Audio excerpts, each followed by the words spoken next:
கோயம்பேடு மார்க்கெட்டில், காய்கறி மார்க்கெட் இருக்குல்ல, கோயம்பேடு மார்க்கெட்டில் 2 காவல்துறை வாகனங்கள் காய்கறி வாங்குறதுக்காக நின்று அதை பதிவு செய்திருந்தேன். நான் தொடர்ந்து சொல்லிக்கிட்டு இருக்கேன், காவல்துறையில் வாகனங்கள் துஷ்பிரயோகம். அன்றைக்கி நிகழ்ச்சியில் நான் விரிவாக பேசிட்டேன். இப்போ கோயம்பேட்டில் காய்கறி வாங்குறதுக்கு வண்டி அனுப்புவீங்க, ஒரு டிஎஸ்பி தன்னோட கடமை செய்கிறதுக்கு நீங்கள் வண்டி கொடுக்க மாட்டீங்களா? ஒரு வண்டி தானே கேட்டார், அவர் வேலை செய்கிறதுக்கு தானே வண்டி கேட்டார்.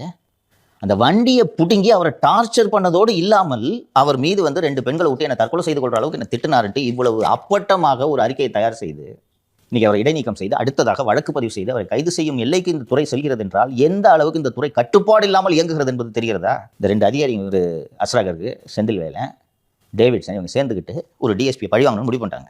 இது முதல்வர் சொல்லி நடக்கிறது என்று நினைக்கிறீர்களா? இதெல்லாம் இந்த அதிகாரியாக சேர்ந்து செய்கிறது தானே. இது குறைந்தபட்சம் ஒரு மனசாட்சியோடு சரி ஏதோ ஒரு தப்பு நடக்குது, அதை என்னன்றதை சரி செய்வோம் என்ற எண்ணம் இந்த அதிகாரிகளுக்கு இல்லை பாருங்கள். மேலும் தப்பு பேசுகிறேன் நான் போய் உள்ளவை விமன் ஹராஸ்மெண்ட் போடு எப்படி வெளில வரான்னு பார்க்கலாம்.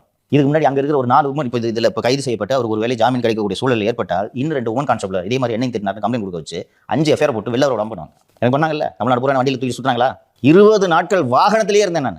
ஜெயிலேருந்து போயிட்டு கன்னியாகுமரிக்கு போயிட்டு கஸ்டடியை முடிச்சுட்டு கொண்டு வந்து நைட்டு மிட் நைட்டு 2 மணிக்கு இறக்கி விடுவாங்க, காலையில் 5 மணிக்கு அடுத்த கஸ்டடி. டிபார்ட்மெண்ட் எப்படிலாம் பண்ணது தெரியுதா?